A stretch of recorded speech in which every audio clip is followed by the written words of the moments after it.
நான் முதல்ல கொஞ்ச நேரம் கேட்டேன், கொஞ்சம் வந்தோடனே பேசணும்னா ஒரே படபடப்பா இருக்கும், யாராவது ரெண்டு பேரை பேச வைங்க, நான் கடைசியா பேசுறேன்னு.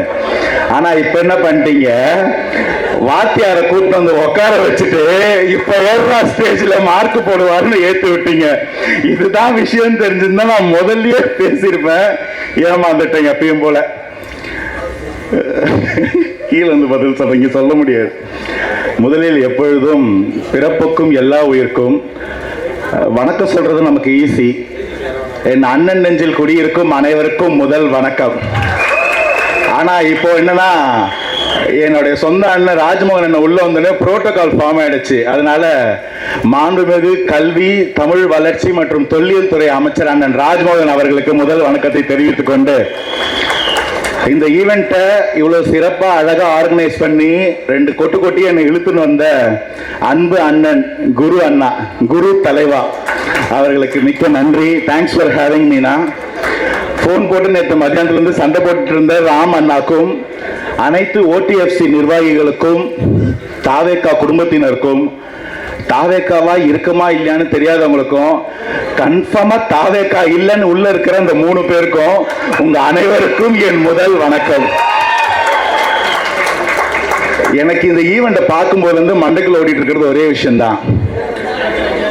3ல ஒருத்தன் வந்தாலே ஒண்ணுக்கு போறவளோ அடிப்பான், 3 பேரும் ஒன்னா வந்தா என்னென்ன போறவோ அடிப்பான்னு ஒரு காமெடி இருக்கும். நம்ம எல்லாருக்கும் கனெக்ஷனே கிடையாது. யார் யாரோ எப்படி எப்படியோ எங்கேயோ பிறந்தோம் என்னென்னவோ பண்ணும்போது திமுகக்கும் மற்றவங்களுக்கும் தண்ணியை உள்ள விட்டு வெளில எடுத்துருவோம். ஒட்டுமொத்த பேரையும் ஒரே டீமா ஒரே கூரைக்கு ஆர்கனைஸ் பண்ணி வச்சா இதுக்கப்புறம் நமக்கு பிரச்சனை இல்லை. திமுக நிலைமையை நினைச்சாதான் பரிதாபமா இருக்கு. ஏன்னா இவ்வளவு நாள் அவங்களுக்கு ஒரு பெரிய சந்தேகம், ஒரு போஸ்ட் வந்திருக்கும்னு சொல்லுவாங்க. என்கிட்ட பத்தி நண்பர்கள் சொல்லும்போது தம்பி தியாகு அவர்களும் நண்பர் நரேஷ் சொன்னா, அண்ணன் டேட்டா எடுத்துட்டு வந்துருவாரு. டேட்டாலாம் அண்ணன் எடுக்கிறது இல்ல, நம்ம ஆளுங்க போடுறத ஒரு முகமா போய் உட்காந்து பேசிட்டு வரேன், அவ்வளவுதான். சாமி இது உள்ளபடியே சத்தியம். முந்தநேத்து கூட ஒரு டிபேட்ல அவர் கேட்கிறார், எதிரில் உட்காந்துருக்கூடிய திமுக பரந்தாமன் சார் கேட்கிறாரு, ஒரே ஒரு திட்டத்துக்கு பேரை மாத்தினதா சொல்லுங்க பாப்போன்னு. காலையில தான் எனக்கு ஒரு போஸ்ட் வந்தது, வரிசையா 6 திட்டம், ஒன்னும் சிரமப்படவில்லை, சேவ்டு லிஸ்ட்ல போட்டு வச்சிருந்தேன். எடுத்து வெக்கமே இல்லாம மொபைல பார்த்தே படிச்சேன். ஒட்டுமொத்த திமுகவும் நேற்று சாயந்தரத்து வந்து வெக்கப்பட்டுக்கிட்டு இருக்கான். இப்படி நம்ம எல்லாரும் தனித்தனியா இந்த விரல்கள் போல தனித்தனியா இருக்கும் போது எதிரி கண்ணில் விரலை விட்டு ஆட்டிட்டோம். இன்னைக்கு இந்த விரல் இப்படி சேர்ந்திருக்கு, கொஞ்ச நாள் கழிச்சு இப்படி சேர்ந்தா எப்படி இருக்கும்ன்றத உங்களுடைய ஜட்ஜ்மெண்ட்டுக்கே விட்டுறேன். நம்ம எல்லாரும் இண்டிபெண்டன்ட் கிரியேட்டர்ஸ் தான். நம்ம எல்லாருக்கும் தனித்தனி கோல்ஸ் இருக்கும், தனித்தனி ஃபேன் பேஸ் இருக்கும். ஆனா குறிக்கோள் ஒண்ணுதான். அந்த குறிக்கோள் என்னன்னா தமிழ்நாடு நல்லா இருக்கணும், அவ்வளவுதான். உங்களுக்கு வந்து அண்ணனை சிஎம் ஆக்கணும், ராஜ்மோகன் அமைச்சராக்கணும்னு யோசிச்சிருப்பீங்களான்னு எனக்கு சத்தியமா தெரியாது. ஆனா உங்க எல்லாரோட குறிக்கோள், அந்த மனுஷனோட குறிக்கோளும் தமிழ்நாடு நல்லா இருக்கணும்ன்றது தான். நம்ம எல்லாரும் அந்த ஒரு புள்ளியில இணைஞ்சிருக்கோம். அதை இன்னைக்கும் சரி என்னைக்கும் சரி மறந்துடாதீங்க. கேள்வி கேட்டு கேட்டு நான் கடைசியா வேணா கேள்வி பதில் சொல்லிட்டு போறேன். இந்த கட்சிக்குள்ள வரும்போது இங்க நிறைய பேர் பெருமையா சொன்னாங்க, எனக்கே அவங்களாம் பார்க்கும்போது ரொம்ப பெருமையா இருக்கும். விஎம்ஐ விஜய் மக்கள் இயக்கம்ன்றது இன்னும் ஒரு சாதாரண ரசிகர் மன்ற இயக்கம் கிடையாது. ஒரு ரசிகனை, ஒரு தலைவனை, ஒரு நடிகனை கொண்டாடுறதுக்கான ஒரு கும்பல் கிடையாது. ஏன்னா அது அப்படிப்பட்ட ஒரு கும்பல் தான் வெளியில ஒரு பெரிய நரேஷனை கட்டமைச்சு அதுல தோத்து போய் உட்கார்ந்து இருக்கிறாங்க. அது என்ன மாதிரினா ஒரு கும்பலே கிடையாது, அது ஒரு குடும்பம். அவங்க எப்படி ஒர்க் ஆயிட்டு இருக்காங்கன்னா, தம்பி தியாகு அந்த பாயிண்ட் அழகா சொன்னாரு. அவர் இளைய தளபதியா இருக்கும்போது முதல்ல ரசிகர்களா நம்ம எல்லாரும் ஒண்ணு திரட்டினார். அதுக்கப்புறம் ஒரு தளபதியா மாறும்போது அந்த ரசிகர் நற்பணி மன்றம் விஜய் மக்கள் இயக்கமா மாறுது. நம்ம எல்லாரையும் தொண்டர்களா ஒன்றிணைக்கிறாரு. அவர் தளபதியில இருந்து தலைவரா மாறும்போது ஒவ்வொரு தொண்டனையும் தலைவனா மாத்தி இன்னைக்கு ட்ரையலரா ஒரு 106 பேரை கையை பிடிச்சு சட்டசபை கூட்டு போயிருக்காரு. இது சும்மா ஏதோ ஒரு குருட்டதிர்ஷ்டம், மக்கள் ஓட்டு போட்டாங்க திரும்ப திமுக செட் பண்ற நரேட்டுக்கு இதுக்கு சம்பந்தமே கிடையாது. இது ஒரு 30 வருஷ உழைப்பு. அந்த தலைவன் ஒவ்வொரு முறையும் ஒவ்வொரு இடத்திலையும் ஒவ்வொரு விஷயம் சேவையா செய்ய சொல்லும் போதும் இதுக்கு பின்னாடி ஒரு காரணம் இருக்குன்னு அவருடைய வலி, உழைப்பு, அதுல சம்பாதிச்ச பணம் கூட, அவர் 1 கோடி ரூபாய் போட்டார்னா கூட இருக்கிற ஒவ்வொருத்தரும் 10 ரூபாய் போட்டு இப்படி உருவாகி களத்துல வேரூன்றி நிற்கக்கூடிய ஒரு அமைப்பு தான் விஜய் மக்கள் இயக்கம். அதோட ஆன்லைன் வெர்ஷனா தான் நான் OTFC பாக்குறேன். சோ இந்த இயக்கத்தை பத்தி என்னன்னே புரியாம வெளியில இருந்து அவதூறு பரப்பி இன்னைக்கு அவங்களுக்கு அது மட்டும் இல்ல, அரசியலே புரியல. இன்னமும் யார் ஓட்டு போட்டா எதுக்கு ஓட்டு போட்டான்னு தெரியாம எப்படி ஜெயிச்சோன்றதே புரியாம உட்கார்ந்துருக்காங்க. நரேஷ் சொன்ன மாதிரி அது அவங்க புரிஞ்சுக்கிறதுக்கே 25 வருஷம் ஆகும். அது அவங்க புரிஞ்சுக்கும் போது நம்ம வேற இடத்துல இருப்போம். கொஞ்சம் கூட டவுட்டே வேணாம். இப்படி எந்த இடத்துல எடுத்தாலும் இப்படி ஒரு குடும்பமா பவுண்டா ஒன்னா இருக்கிற ஒருத்தங்க கிட்ட நான் உள்ள வரும்போது நான் மக்கள் இயக்கம்லாம் இல்ல, நான் OTFC எல்லாம் இல்ல. தளபதி பார்த்தாரு, இந்த பெரிய கூட்டம் நமக்காக வேலை செய்து அதுல சில பேரை முதல் கட்டமா அங்கீகரிப்போம், கொஞ்ச நாள்ல எல்லாரையும் அங்கீகரிப்போன்ற ஒரு முடிவுல என்ன போல ஒருத்தரையோ, தியாகு போல ஒருத்தரையோ, நரேஷ் போல ஒருத்தரையோ, ராகுல் காந்தி என்ன போல ஒருத்தரையோ உள்ள கொண்டு வராரு. உள்ள வரும்போது எனக்கு தெரியல என்ன எப்படி ரிசீவ் பண்ணுவாங்கன்னு. மொத்த தாவேக்காவும் 2 கரம் நீட்டி வாரி என்ன அணைச்சுக்கிட்டாங்க. என்ன ஒரு நாளும் ஒரு பொழுதும் நான் யாரு, இந்த இடத்துல நான் என்ன பண்றேன், நான் ஏன் இங்க கூட இருக்கிறேன்னு யோசிக்க வச்சதே கிடையாது. அது எனக்கு ஒரு பெரிய கான்பிடன்ஸ் கொடுத்துச்சு. இந்த இடத்துல ஒரு பெரிய பலம் இருக்கு, அந்த பலத்துக்கு பின்னாடி ஒரே ஒருத்தர் இருக்காரு, இது சாமானியமா அமைஞ்சதா இருக்காது. இததான் ஒரு கதையில சொல்லுவாங்க.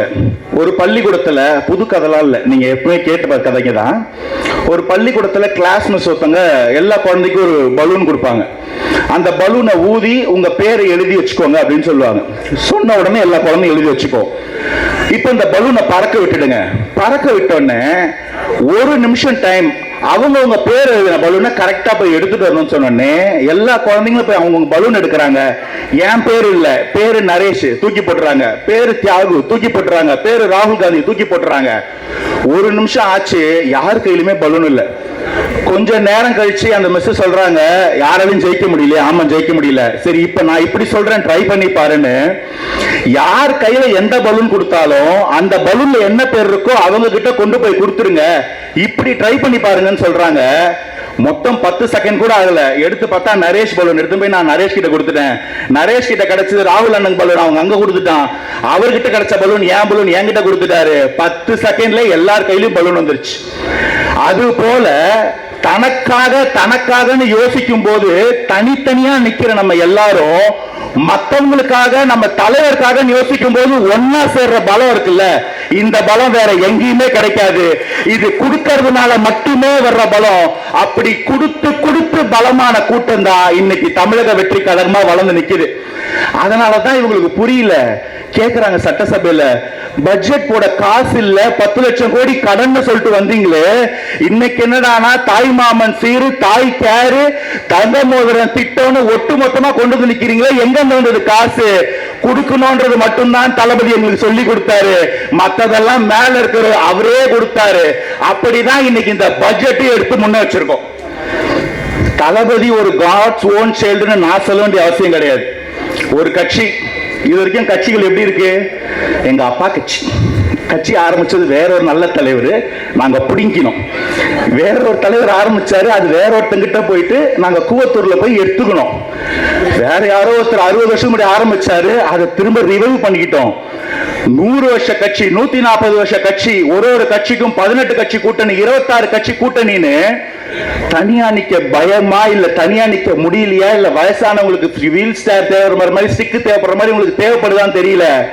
ஒரு மனுஷன் வந்தாரு, ஒரே ஆளா களத்துல தனியா வந்து நின்னாரு, ஒரு கட்சி ஆரம்பிச்சாரு.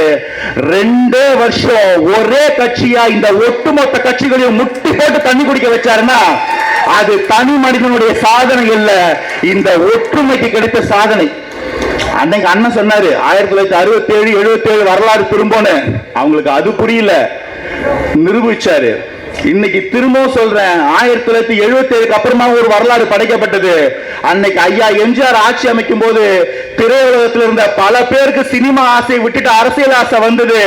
ஒருத்தரால கூட சோபிக்க முடியல. ஏன்னா எம்ஜிஆர் நடிகர் தலைவர் ஆகல, ஒரு தலைவர் கொஞ்ச நாள் நடிச்சுக்கிட்டு இருந்தாரு. அதே மாதிரி இன்னைக்கு 2026 அப்புறமா அதே போல பல பேருக்கு ஆசை வரும். யாரையும் திட்டாதீங்க, அவங்க ஃப்ளோலயே போவிடுங்க.